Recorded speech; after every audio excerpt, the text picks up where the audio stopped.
Because, you know, if you don't go with them to get the visa, it may take longer for you to file for them to come later, right? So this is a great opportunity that you have to be able to get your kids to come in and stay with you. It may be difficult in the beginning, challenging in the beginning to provide care for your kids, especially when they're much younger, but I would say don't let this opportunity pass by. Hello guys, welcome back to the channel.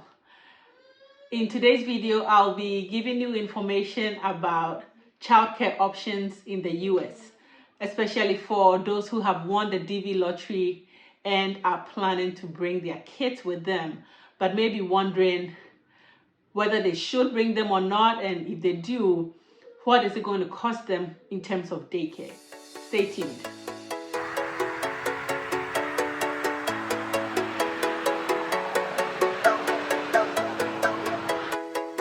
So if you have won the DV lottery, congratulations. That's a great achievement. And especially if you are coming in, or if you won with your kids and your spouse and are planning on coming together as a family, or even if you won alone but you are now married and bringing your spouse who probably had kids, whichever case it is, I'm sure you may be wondering what to do in this instance, right? Because having children costs money. Taking care of kids involves a lot of money. And as you all know, myself and Apia, we have 2 kids of our own. We had both of them here in the US, and we've gone through the childcare experience in different ways. And so in today's video, I'll be giving you all the options available to you so you can be able to make a better decision as to childcare options here in the US if you are bringing kids. So usually here in the US, kids who are younger than 5 years cannot go to school free. I mean, there's no public education for kids who are younger than 5 years old. You would have to be 5 years old to qualify to go into kindergarten, and that is when free education basically starts. So for people who are coming in and have kids who are 4, 3, 2, 1, just had a baby, know that it's going to cost you a lot to take care of them. Either you do it yourself, or you put them in daycare, or you let somebody else do it for you. Whichever way, it does cost money, right? It does cost money. So here in the US, there are several options when it comes to childcare for kids who are under 5 years old. And even for some 5-year-olds who may not qualify to go into kindergarten because their date of birth does not meet the criteria for entering into kindergarten. What do I mean by that? So for some states, actually for all states in the US, they have rules and regulations when it comes to being able to go to kindergarten at a certain age. So here in Texas, for instance, if your child does not turn 5 years old before or on September 1st, that child is not qualified to go into kindergarten that year, even if she's turning 5 like on September 2nd, September 3rd, just because she missed the deadline of September 1st in terms of being 5, that child does not qualify to go to kindergarten that year. So what this means is that that child has to wait till the following year, which means that at that time she's almost about 6 for that child to go into kindergarten. So that is a little strange, because back home where we are from, that is Ghana, we don't have any rules like that, right? I am a November born and Apia is an October born. So technically here in Texas, if we were born and raised here, we wouldn't have been in kindergarten as we did in Ghana. So in Ghana, I would say I was one of the youngest in my class.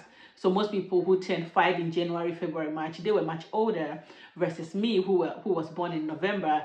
I was one of the youngest, but that didn't mean that I couldn't go into kindergarten because I wasn't 5 by a certain day, right? So that is what happens here in the US. So if you have a child who was born on or after September 1 and you're coming to, let's say, Texas, know that that child will not be able to go into kindergarten. Some states have different days. Some have August 25th, some have August 15th, some have October 1. There are a few states that have like December something or October 1. So it gives you that wiggle room, knowing that your child may meet that deadline. But other than that, please know that if your child does not meet that state date in terms of the last date that they could turn 5, then that child will have to wait. So you may have a 5-year-old who you would need to put in daycare before they can get into kindergarten the next year. So number one option available for childcare is you staying home and taking care of your kid, right? You staying home and taking care of your kid.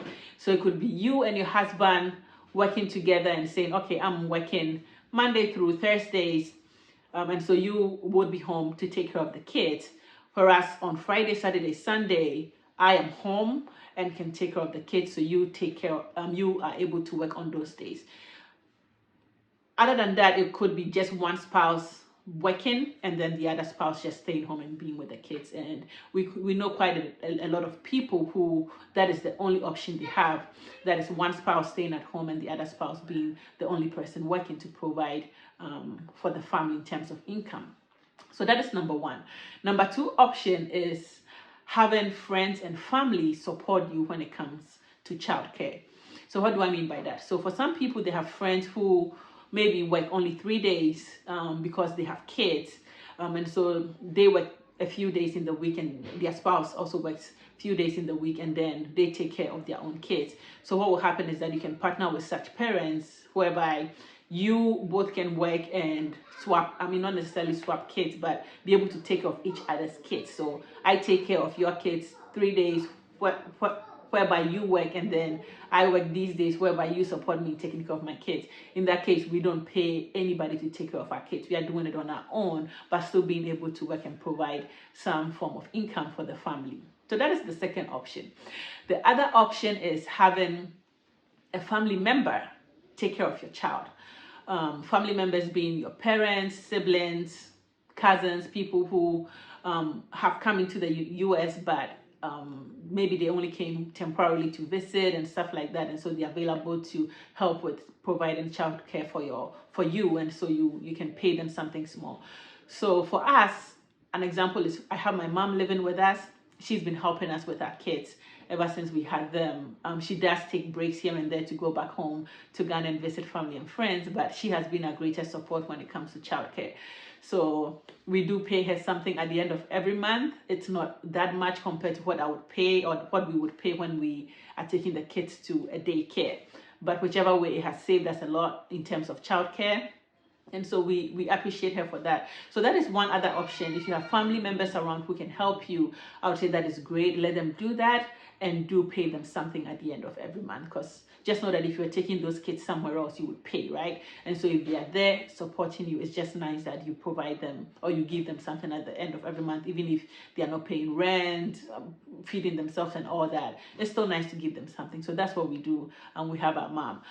The other option is finding other people who provide in-home daycare services, right? So for example, when we lived in Tennessee, there were times when my mom wasn't around. She took that break, went to Ghana, and so we had to take our daughter, Adepa, to somebody else to take care of her.